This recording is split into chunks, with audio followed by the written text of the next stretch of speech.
আজ আপনাদের শোনাবো এক দেশপ্রেমিক নবাবের হৃদয় ভাঙা গল্প ও ইতিহাসের এক কালো অধ্যায়। 1756 সাল। বাংলার আকাশে তখন দুর্যোগের ঘনঘটা। একদিকে মারাঠা বর্গীদের হানা, অন্যদিকে ব্রিটিশ ইস্ট ইন্ডিয়া কোম্পানির ঔদ্ধত্যপূর্ণ আচরণ।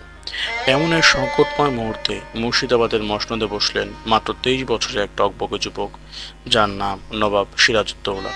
তিনি ছিলেন তার মাতামহ নবাব আলীবর্দী খানের চোখের মণি। আলীবর্দী খান মৃত্যুর আগেই সিরাজের হাতে বাংলার ভবিষ্যৎ তুলে দিয়ে গিয়েছিলেন, আর দিয়ে গিয়েছিলেন এক সতর্ক বার্তা: ইউরোপীয় বণিকদের শক্তি খর্ব করে রেখো বাছা, তারা মৌমাছির মতো মধু দেবে কিন্তু হুল ফুটিয়ে দেবে। সিরাজ শুধু নবাব ছিলেন না, তিনি ছিলেন বাংলার স্বাধীনতার এক জ্বলন্ত প্রতীক। মসনদে বসে তিনি বুঝতে পারলেন তার পথ ফুলি বিছানো নয়, চারদিকে শত্রু, ঘরের ভেতরে এবং বাইরে। একদিকে ইংরেজদের সীমাহীন লোভ, আর অন্যদিকে নিজের আত্মীয়দের সিংহাসন দখলের নোংরা ষড়যন্ত্র। সিরাজ ছিলেন প্রজাতরদী।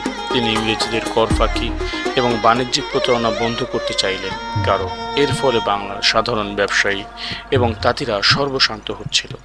তিনি চেয়েছিলেন বাংলার সম্পদ বাংলায় রাখতে। তার শাসনকালে তিনি প্রজাদের সুবিধার জন্য বেশ কিছু পদক্ষেপ নিয়েছিলেন, যা তাকে সাধারণ মানুষের কাছে প্রিয় করে তুলেছিল। কিন্তু তার ভাগ্যাকাশে তখন ষড়যন্ত্রের কালো মেঘ জ্বলতে শুরু করেছে। বিশ্বাসঘাতকতার বিষাক্ত চাল। সিরাজের সবচেয়ে বড় আঘাত এসেছিল তার সবচেয়ে কাছের মুহূর্তের কাছ থেকে। নবাব সিরাজউদ্দৌলার আপন খালা ঘসেটি বেগম নিঃসন্তান এবং উচ্চাকাঙ্ক্ষী হওয়ায় সিরাজের নবাব হওয়া মেনে নিতে পারেন। তিনি চেয়েছিলেন তার পালক পুত্রকে মসনদে বসাতে। তার মতিঝিলের প্রাসাদ হয়ে উঠেছিল সিরাজ বিরোধী ষড়যন্ত্রের কেন্দ্র। আরেক দিকে মীর জাফর আলী খান, যিনি ছিলেন নবাবের প্রধান সেনাপতি, সিরাজের দাদা আলীবর্দীর বিশ্বস্ত সহচর, কিন্তু ক্ষমতার লোভে তার বিবেক অন্ধ হয়ে গিয়েছিল। ইংরেজদের পুতুল নবাব হওয়ার স্বপ্নে তিনি নিজের দেশ, নিজের নবাব এবং নিজের আত্মসম্মান সবকিছু বিকিয়ে দিতে প্রস্তুত ছিলেন। আর অন্যদিকে জগৎ শেঠ ও রায়দুর্লভ। জগৎ শেঠ ছিলেন বাংলার সবচেয়ে ধনী ব্যাংকার, আর রায়দুর্লভ ছিলেন আরেকজন সেনাপতি। আর্থিক লোভ এবং ক্ষমতার ভাগ পাওয়ার আশায় তারাও এই ষড়যন্ত্রে যোগ দেন। কে জানত যে বিশ্বস্ত হাতগুলো পবিত্র কোরআন ছুঁয়ে নবাবের প্রতি আনুগত্যের শপথ করেছিল, সেই হাতগুলো একদিন তার রক্তে রঞ্জিত হবে। সিরাজ এই ষড়যন্ত্রের কথা জানতেন। তিনি চেষ্টা করেছিলেন তাদের ক্ষমা করে কাছে টেনে নিয়ে পরিস্থিতি সামাল দিতে, কিন্তু বিষাক্ত সাপের দল তখন ছোবল মারার জন্য প্রস্তুত। পলাশীর প্রান্তর এক পরিকল্পিত হত্যাকাণ্ড ঘটেছিল। 1757 সালের 23 জুন পলাশীর আম্রকানন। সেদিন কোনো যুদ্ধ হয়নি, হয়েছিল এক পরিকল্পিত হত্যাকাণ্ড, এক নির্মম প্রহসন। গঙ্গার তীরে নবাবের প্রায় 50,000 সৈন্যের বিশাল বাহিনী, আর বিপরীতে লর্ড ক্লাইভের মাত্র 3,000 সৈন্য। কিন্তু সিরাজের সেনাবাহিনী সেদিন পুতুলের মতো দাঁড়িয়ে রইল, কারণ সেনাপতি মীর জাফর, ইয়ার লতিফ খান এবং রায়দুর্লভের অধীনস্থ সৈন্যরা ইংরেজদের বিরুদ্ধে অস্ত্রই ধরল না। যুদ্ধের এক পর্যায়ে হঠাৎ মুষলধারে বৃষ্টি নামল। নবাবের সৈন্যদের বারুদ ভিজে গেল, কিন্তু ইংরেজরা তাদের বারুদ ত্রিপল দিয়ে রক্ষা করল। সিরাজ যখন দেখলেন তার শিবির ক্রমশ দুর্বল হয়ে পড়ছে, তখন তিনি ধন্য হয়ে ছুটে গেলেন মীর জাফরের তাঁবুতে।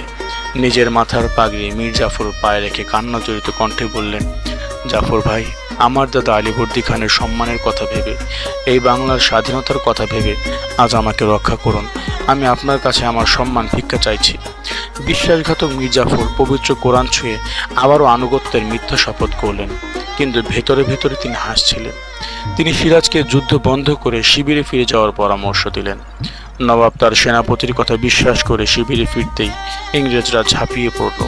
এক বিশৃঙ্খল পরিস্থিতিতে নবাবের অনুগত সেনাপতি মীর মদন এবং মোহনলালের মৃত্যু হলো। বাংলার ভাগ্য নির্ধারিত হয়ে গেল। এক বেদনা বিধুর বিদায়। পরাজিত নিঃস্ব নবাব মুর্শিদাবাদে ফিরে এলেন, কিন্তু সেখানেও তার জন্য কেউ ছিল না। স্ত্রী লুৎফুন্নেসা ও শিশুকন্যাকে নিয়ে সাধারণ মানুষের ছদ্মবেশে তিনি রাজধানী থেকে পালিয়ে গেলেন এক নৌকায়। তার লক্ষ্য ছিল পাটনায় গিয়ে ফরাসিদের সাহায্যে আবারও শক্তি সঞ্চয় করা, কিন্তু ভাগ্য তার সহায় ছিল না। পথিমধ্যে রাজমহলে তিনি ধরা পড়লেন। দানা শাহ নামক এক ফকির তাকে চিনে ফেলে, যাকে একসময় নবাব কোনো কারণে শাস্তি দিয়েছিলেন। সেই ফকির সামান্য পুরস্কারের লোভে নবাবের অবস্থান মীর জাফরের জামাতা মীর কাসেমকে জানিয়ে দেয়। বন্দি সিরাজকে শিকল পরিয়ে মুর্শিদাবাদে ফিরিয়ে আনা হলো। তাকে আনা হলো জাফরাগঞ্জের প্রাসাদের একটি অন্ধকার প্রকোষ্ঠে, যা পরিচিত ছিল নিমক হারাম দেউরি অর্থাৎ বিশ্বাসঘাতকের দরজা নামে। সেখানেই মীর জাফরের পুত্র মীর মিরনের নির্দেশে মোহাম্মদ বেগ নামক এক ঘাতক বাংলার সেই স্বাধীন নবাবকে নির্মমভাবে হত্যা করে। পরদিন সকালে নবাবের খণ্ড বিখণ্ড দেহ একটি হাতির পিঠে চড়িয়ে সারা মুর্শিদাবাদ ঘোরানো হয়েছিল। যখন তার রক্তাক্ত দেহ বাড়ির পাশ দিয়ে নিয়ে যাওয়া হচ্ছিল, তখন নবাবের মা আমেনা বেগম পাগলের মতো ছুটে এসেছিলেন, কিন্তু সৈন্যরা তাকে দেখতে দেয়নি। নবাব সিরাজউদ্দৌলার পতনের সাথে সাথেই বাংলার স্বাধীনতার সূর্যটাও প্রায় 200 বছরের জন্য অস্তমিত হয়ে গেল। সিরাজের গল্প শুধু একজন শাসকের পতনের গল্প নয়, এটি বিশ্বাসঘাতকতা, দেশপ্রেম এবং গভীর যন্ত্রণার এক জীবন্ত দলিল। আজও দর্শক ও পাঠকের মনে এই প্রশ্ন জাগে, ক্ষমতার লোভ কতটা ভয়ঙ্কর হতে পারে, যা একজন মানুষকে নিজের দেশ ও জাতির সাথে বিশ্বাসঘাতকতা করতে প্ররোচিত করে।